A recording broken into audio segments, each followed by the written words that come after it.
Good evening and welcome to Tucker Carlson Tonight. I'm Mark Steyn in for Tucker. Hope you had a terrific Christmas, a happy Boxing Day, or as I believe it's known in America, Thursday.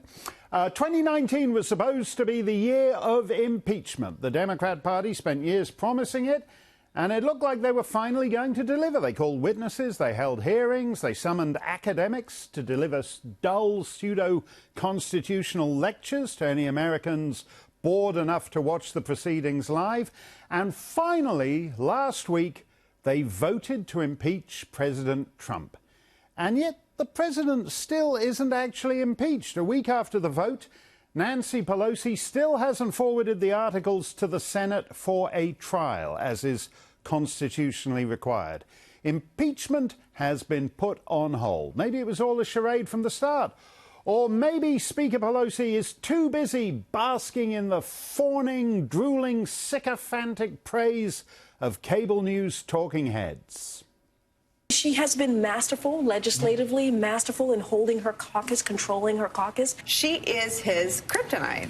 She knows how and when to get in his face and point her finger at him and humiliate him in front of generals and other men sitting at the table. For someone who's been vilified by the religious right for years, for his entire time in politics, she's taking the Bible verse, love thine enemies as thyself, to heart. But Nancy Pelosi brought them along, provided them cover, and is really one of the most masterful parliamentarians of our time. She is someone that needs to be studied on how you do this right. She has managed to outmaneuver Donald Trump at every turn. And I'm going to quote Cardi B, she has dog-walked Donald Trump at every turn.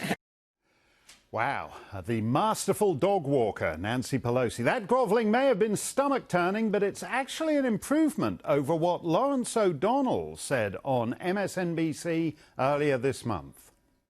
Like so much that Nancy Pelosi does in her unscripted bursts of eloquent moral indignation, this one was multidimensional. There she was, standing up against hatred, as her Catholic religion has taught her to do since she was a little girl. And there she was. She seized the moment as dramatically as any fiction writer could have provided for any fictional politician in a movie scene. You could feel the power. Feel the power, if you say so. There's no doubt Nancy Pelosi finds all this praise highly enjoyable. Why throw it away by letting the Senate take over the impeachment process and conduct a trial that could make her look bad and silly? She has a better idea. Already her party is talking about introducing and voting on even more articles of impeachment, the impeachment of the week, with no Senate trial in sight.